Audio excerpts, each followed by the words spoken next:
Everybody, welcome back to the Flipping Junkie Podcast. This is episode 167. Cue the music. Okay, so I haven't still done the intro, and I'm going to skip it this time. Maybe I'll put in just like a couple seconds of the beat, just because if you are so used to that. But this is basically a real estate investing podcast. We're talking about flipping houses and real estate investing in general. Today I've got a special episode. This is just going to be me on here, so we're going to keep it sort of short. It's not going to be a real long episode. And I'm talking about getting started real estate investing during a pandemic. And it might not seem to be a great time to get started right now. And today is what, April 8th as I'm recording this. And a lot of places around the country, around the world, people are having to stay at home. People aren't being able to work. And, it's just been this huge mess, really. And we don't know what's going to happen, right? We don't all know what's going to happen with regards to the real estate market, the economy, all that kind of stuff. And so it's causing some concern for people as far as whether they should continue to try to get started in investing, or if you are actively investing, slow down or stop for a while and see how things play out. I'm sort of in the same position. I've been out of the actual flipping house as part of our businesses for a couple years now. As my ex-wife, we just recently got divorced, and I had a podcast episode 165. I think I mentioned a little bit about that, but. She had been running the business for a couple years, the flipping business, as I focused on our software, on Lead Propeller and on Flip Pilot. And so after the divorce, I was sitting down talking with my house flipping mentor from when I got started back in 2003, I think it was. Man, a long time ago. But he asked if I was going to get back into active investing. And I hadn't really given it a whole lot of thought. I've been still friends with a lot of people in the business, and I'm creating software for the business, and I know the business very well. And I hadn't really thought about actively investing in it, or, getting into buying again, being that I was focused on the software. That's really my full-time job for Lead Propeller, Real Estate Investor Websites, and Flip Pilot, the lead and deal pipeline software that we've built, which is incredible. And I have a lot of fun doing that. But when he asked me that, it just welled up in me that I really wanted to get back in. I just hadn't thought about it, but when he asked, the answer was just clear, and it came from within. It wasn't something I had to sit through and think, weigh the pros and cons. Do I want to do it? Do I not want to do it? I did want to do it, and I still want to do it, and I'm still working and planning and getting into the getting going of generating those leads and buying those houses again. And, I realized, as all this started unfolding with Corona, virus and everything, wow, is this really a good time for me to be doing this? And this is a question on a lot of people's mind also. And so I figured, let me break down my thinking and my process for getting started right now during this pandemic, because I think it can help other people out there listening to this that are questioning whether it's a good time, whether they should just continue to learn maybe and see what happens before they get started. What I decided to do was go ahead and get started anyway, and I'm going to tell you why. Basically, we had been through the crash of 2008. I was actively investing when that happened, and we had to make some changes. That was a lot different, and I discuss a lot of that with my good friend Don Costa on episode 166, which was the last one on the podcast before this one. So check that out if you haven't listened to that one. But basically, things are much different with the situation and what's unfolding and what's happening.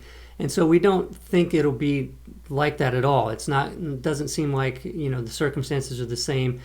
Big drops in real estate prices and things like that might not happen. But we don't know, right? And nobody really knows. But it doesn't seem like it's going to play out the same way. We'll just have to see how it plays out. Right now the interest rates are really low. The banks are still lending.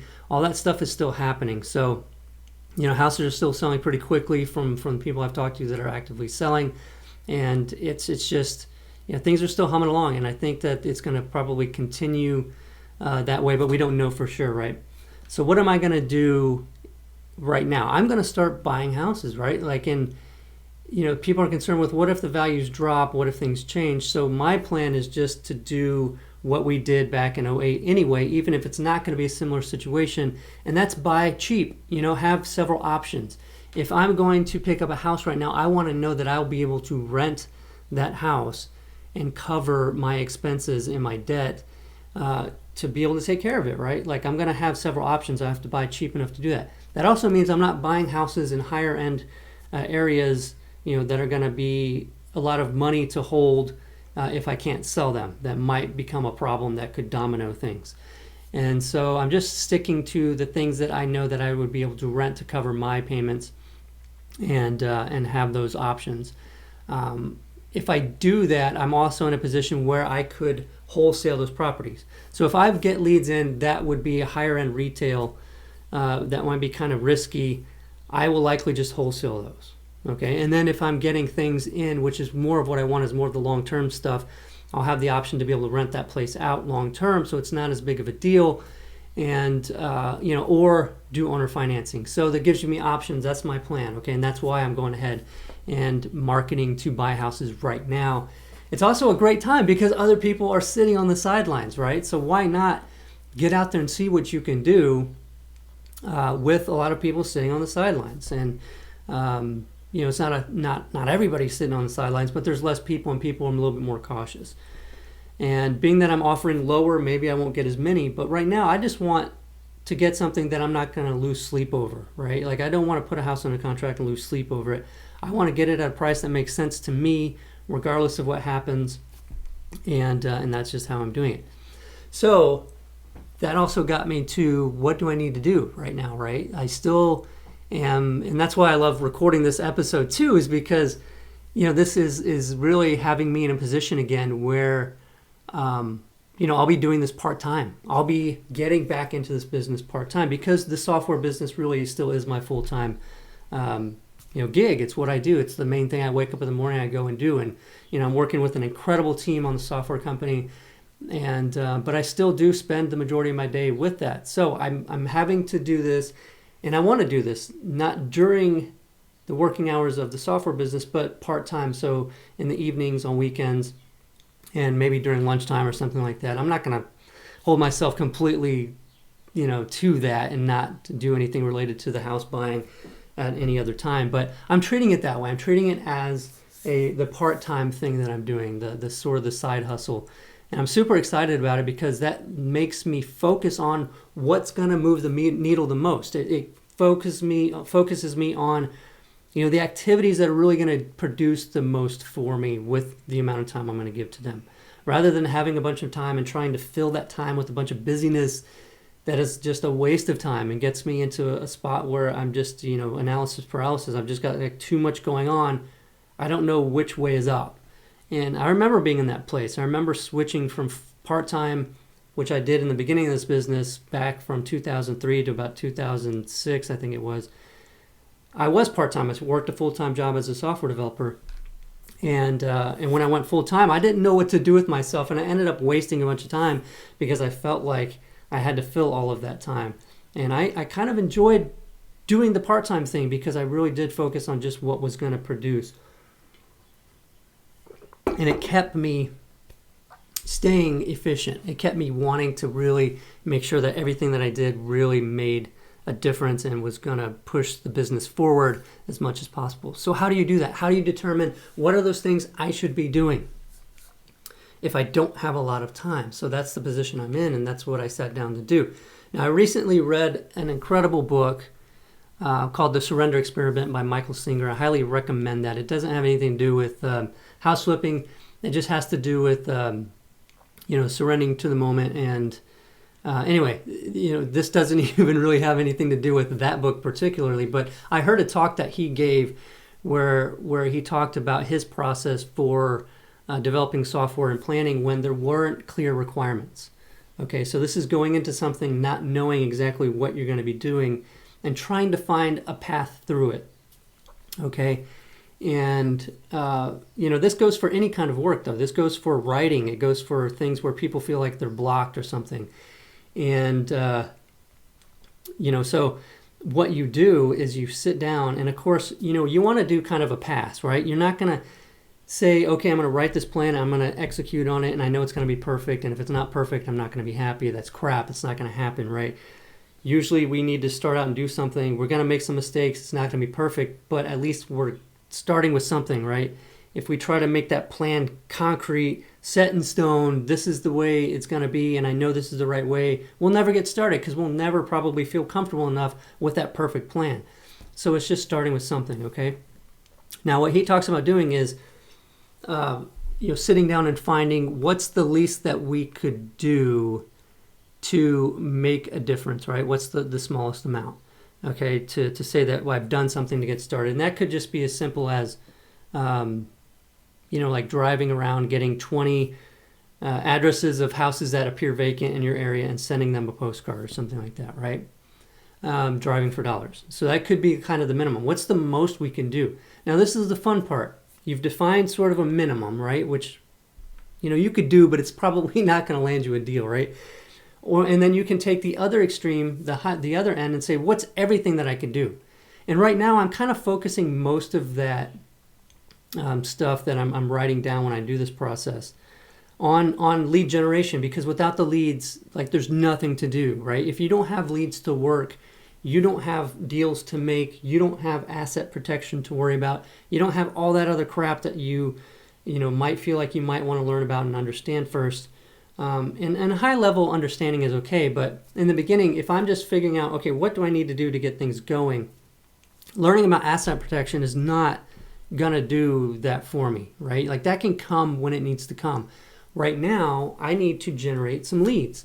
And so most of what I'm gonna write down in this list, this brainstorm of things that I could possibly do, if I just listed out everything, it's mostly gonna be things like that, right? Of course, it's everything. So you can include setting up an LLC, all that kind of stuff. Just put it all out there. Put everything out there. But you might want to be thinking mostly in terms of brainstorming things you can do to get the ball rolling with generating leads. Okay, so once you have that big list, then don't sit there and second guess any of it. This is just making a crazy list of, of the things that you could possibly be doing. Now, the next thing to do is to sit down and say, based on Pareto's principle, which is the 20% produce 80% of the results. What is the 20% of that list that's going to produce 80% of the results for me? Okay, this is what happens. This is, the reality for a lot of different things in life and in business and everything, where 20% of what we do actually produces 80% of the results. That means that the other 80% of the stuff that we're doing is only producing 20% of the results. So if we can always be thinking about what are the 20%, and let me put my time into that, we're going to do much better and have much more success with less work, right? And so what we're going to do is sit down and say, okay, well, what are those 20%? What is the stuff that I'm going to do on a day-to-day basis? And really, even if you want to look at it through the eyes of your yearly goal broken down into a quarterly goal, this might be something you might want to be doing for the quarter, like setting up quarterly rocks. If you've never gone through the Traction, the EOS, Entrepreneur Operating System, I think is what they refer to it. Yeah. I have it right here. If you're watching this on YouTube, you might be able to see that there. It's Traction, Gino Wickman. Good friend Andy McFarland, probably like 4 years ago, I went to see him in Utah, and I was asking all kinds of questions of him because he's a rock star, and asked him what he's doing that's helping him to manage his business, and he just gave me that book, said it's all right here. Simple as that, all right here. And it was that Traction book. So I love that book. I love the way he breaks it down to manage your business. And it has to do with KPIs and what they call rocks. Rocks are kind of like the 20%. If you do the rocks, you're going to move your business forward. If you're focused on all the little things, the 80%, you're just going to spend your time spinning your wheels. You're not going to move much forward. And so setting up your quarterly goals and these things that we're brainstorming or figuring out the 20% could be those things for the quarter. And then you can break down your month and then weekly and daily to-dos based on the weeklies. Once again, just check out that book. I'm not going to go through that whole process, but that helps us really not get overwhelmed, right? If you know what you're going to try to accomplish in the quarter realistically, and then break that down to the month and the week, and then you plan your week, you're only looking at what you want to do to move the ball forward for the week, instead of saying, man, I've got this goal that I need to get done for this whole quarter, and I'm just going to feel kind of frazzled and overwhelmed until I make some progress and all of that. Just try to make the small wins every day for that week to move the ball forward for your quarterly goals.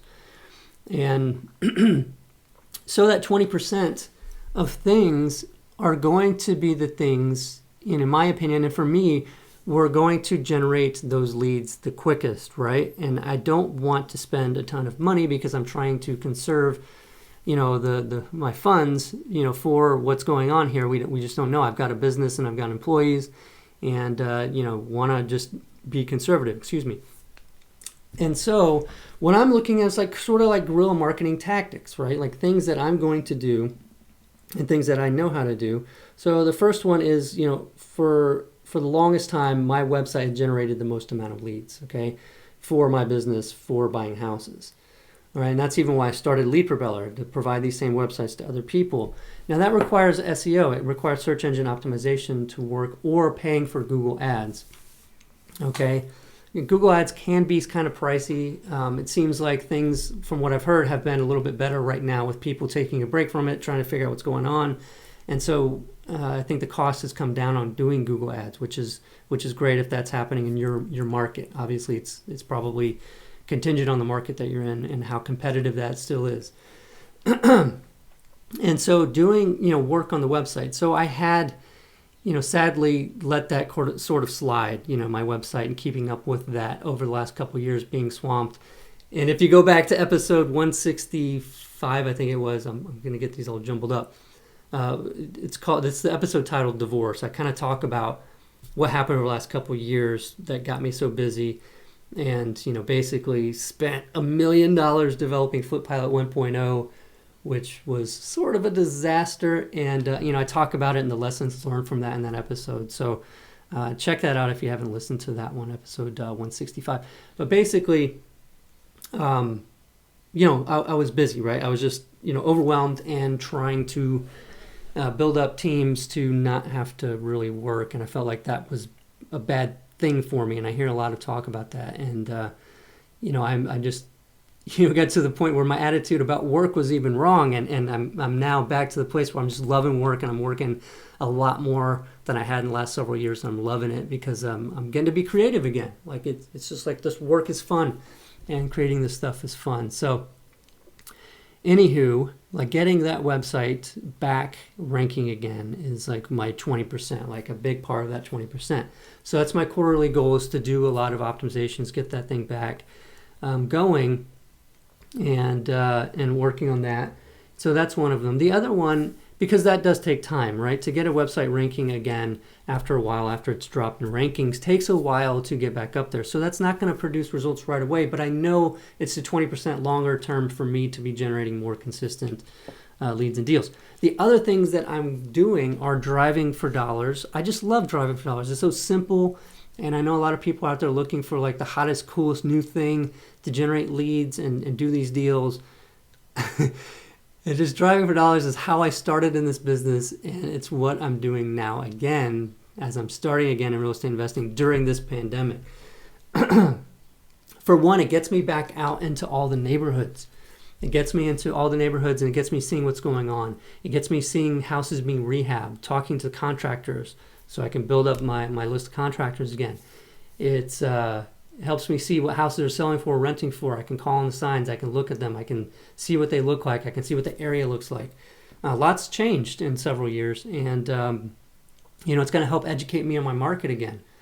There's a lot of things that we can do as we're driving these areas, like I talked about, finding the landlords that have houses for rent, finding the contractors, seeing prices, all that kind of stuff. And then just getting a general feel for what's going on in the neighborhood. If there's a lot of rehabs going on, values are likely to be pretty solid, right, going forward, if there's a lot going on in it. There's a lot of boarded up houses. Every other house is a war zone still. You learn about that too, right, to be careful about that kind of thing. But just driving those areas and looking for the vacant properties, writing the address down, looking on the county records, getting the address, even skip tracing, getting phone numbers to try to get a hold of the people with the vacant houses and buying them from them. I just love it, and that's another 20% thing that I wanted to do because it gives me a lot of that other knowledge as well. And the next thing is just like things like laundromats, right? You go clean your clothes. No, but going there, like laundromats usually have these like boards, like tack boards where people put business cards and stuff like that. A lot of businesses have this, like grocery stores and stuff. You can print off a flyer that says, I buy houses, and then have the little tabs on the bottom with your phone number that they can tear off, right? I pay cash. Cheap, super, super, super freaking cheap marketing, right? And you can get that stuff out there, and a lot of times that stuff will stay up for months. And so it's just like the stuff like this that I love doing. It's like this creative part of what can I do that I'm not hearing other people talking about that gets me out there in front of people, that might have a house or situation that would, require them to want to look for somebody like me that buys houses and can close very quickly. And so this is the kind of stuff that I'm focused on. This is my 20%, and super, super excited about that. And so, I urge you to do the same thing. Find the middle, right? Look at the minimum just as like an exercise. It's more about the top end thing, like Michael Singer talked about, of doing just like this whole list of all the possible stuff you can do if you had unlimited time, unlimited resources, unlimited team. And then sit there and say, okay, well, what's the 20% of that, of all of that? Let me whittle all that stuff down to the thing as I go one by one and consider that's really going to move that needle the most for me. And that's what I'm just going to focus on and do. And you might be thinking, well, I'm still nervous about it, right? Like I'm still nervous about what's going to happen and whether I should wait and if I'm just trying to get started in this business. But, what other advice do I have that I could give you regarding that situation? And it really is just a numbers game, right? You've got to buy lower. You got to buy conservative. If you're just getting started, you're going to do that anyway by default, I'm sure. If you're not, you're going to get burned, and you'll learn pretty quickly that way. But typically, most people are pretty conservative because they have this huge fear of making a big mistake buying those first houses. Or even experienced investors right now making an offer on a house, and they might be a little bit nervous about it because they don't know what's going to happen. And so, having that really pretty conservative price that you're going to buy that at means that you're going to lose a lot of deals because you're going to be lower than other people if there's competition to buy the same house. Okay, don't stress over that, and don't change everything and say, well, I want to buy this and I'm so dead set on buying this deal because I finally have somebody willing to sell a house at a reasonably reduced price, but it's more than my maximum allowable offer that I calculated in my analysis. So what do? I'm so tempted. I need a deal. I want to buy this place. And, they've come down so much, but we're still pretty far apart, but they've come down quite a bit. It's reasonable. And the temptation is, let me just do a deal. Well, if you end up getting burned on that first deal, that could put you out of the business for good anyway. And it's not something to take lightly just to get a deal under your belt. The big thing to understand about this business, and it's something I used to preach all the time, is it's a numbers game. If you are so tempted to turn a non-deal into a deal, there's one cause. You don't have enough leads coming in. And I know it's so easy to say and it's hard to do is to generate a large number of leads. It doesn't have to be super large, but you just need to be understanding that not everybody wants to sell a house at a price that makes sense for a real estate investor. And there is competition, and other investors are going to get some of the same leads that you get, and they're going to get the deal. It just happens, right? Even for the most experienced investors, this happens. So it's a numbers game. In the beginning, fixing the parts of our business where we have the leaky bucket, where maybe our acquisitions, when we go to make an offer, like our sales can be improved by being a better negotiator, stuff like that. But in the beginning, that's going to be hard to do because you don't have a baseline for how you do and how well you do. So really just letting go of those concerns, focus on generating leads, focus on getting as many leads as you can in. And you might be thinking, well, how many leads is this going to take? Like, what's a good idea for that, or a good baseline? And there's been numbers in the past that people would throw out, but what I recommend is to read my book, Flipping Houses Exposed, because what I did in that book was I documented 34 weeks of my real estate investing business, my house flipping business. And I talked about all the marketing I was doing, and a lot of it guerrilla marketing stuff like bandit signs, which are sort of legal in many places, so you have to understand that. And I'm not recommending doing any illegal things, but just look up bandit signs and issues with legality and stuff, and you'll find what investors, kind of like speeding. Some people see it that way. But in the book, I documented 34 weeks, and I talked about the marketing I did to generate, I think it was like 495 leads, motivated seller leads. 495 seller leads. Now, these are leads where people were calling me saying, I would like to sell my house. This isn't, I drove around and found 495 vacant houses. This is leads coming in over the 34 weeks. And I break down and I show you every single lead, which marketing source produced that lead. I tell you basically what that person was, why they were wanting to sell, what the details were, how much they were asking, how I evaluated each one. And I talk about which ones I spent time to go see, and if I made an offer on it, and all that kind of stuff. So you get to see how many of those 495 leads I said no to, just like right away. It was just like, no, pass, no, pass. I'm going to work harder on getting more of these across my desk so that I can find the ones that just make sense. And once you start getting enough leads coming into your business, you will experience when somebody calls you and says, how soon can you be over here? I need this place sold yesterday. I'm done with it. I'm so sick of this. Just take it. Just take this house. It happens. I love those calls. And working with motivated sellers, that's just an amazing thing. It's not every one of them, but when you start getting enough leads, you start to get those situations. Those are the ones that you're basically kind of looking for. You can get, great deals from people that don't call and talk like that. But just check it out. I could spend a lot of time in this podcast talking about that. But Flipping Houses Exposed, you can get it on Kindle or just order the print book there on Amazon. Now, I did also, as a matter of fact, let me see here. So I did put together a PDF guide, okay? I did put together something because I felt like this was very helpful for me in this process and thinking through my 20%. And I said, just thought to myself, like, what if I talk to a lot of my friends in this business and ask them what their 20% is? Like, let me find out what their 20% is, and that way I can even have a better idea of some new options and things that I can do in my business and to focus on, and maybe even know what more of the 20% is for other investors across the country. And so I reached out to more, but I got 8 responses from 8 of my friends that are very experienced real estate investors, a lot of very well-known people that you've probably heard of before. A lot of them have been on this podcast. Maybe all of them have been on this podcast, on the Flipping Yogi podcast. But I basically asked them 3 questions. I asked, if you were to need to start generating quality leads for your real estate investing business, of all the possible marketing methods and activities you could choose from, what are the 20% that would produce 80% of the results for you?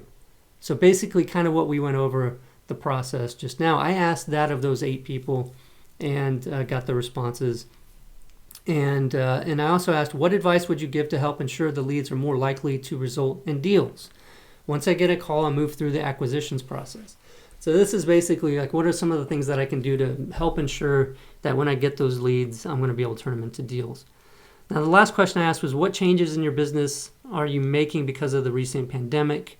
And what changes do you foresee in the real estate market? Just to get another opinion and to see what people are doing. And I was just blown away by the responses from these friends of mine.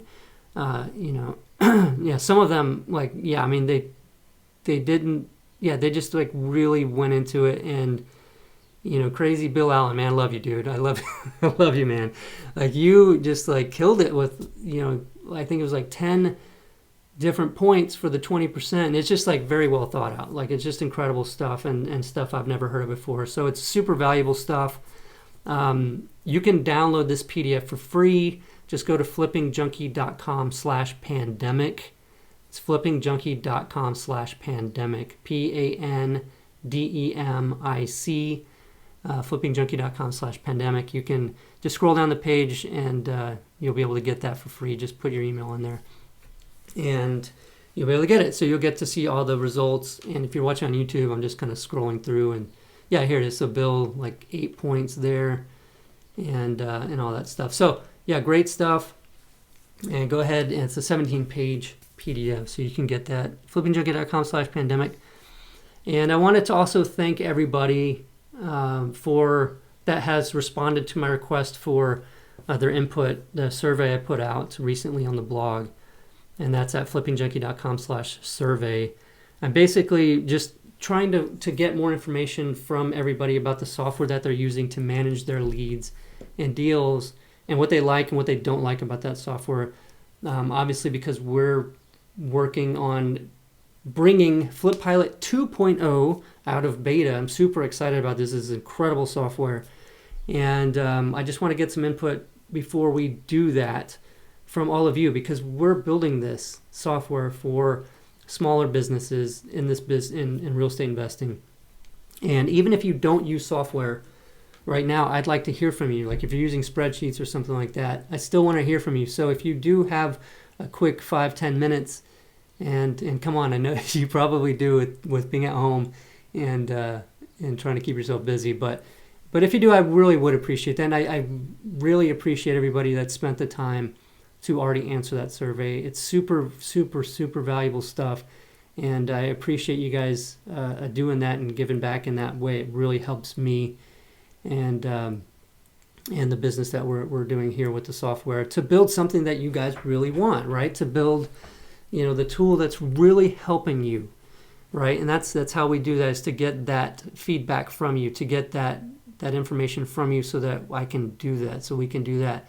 And it's really helping us to build the system that we want in our own small flipping business that I'm building up again, and what you want. So please take a moment, if you do, to be able to go over to flippingjunkie.com/survey and do that. I thank you very, very much for your help in doing that. I feel like I had some other things to mention.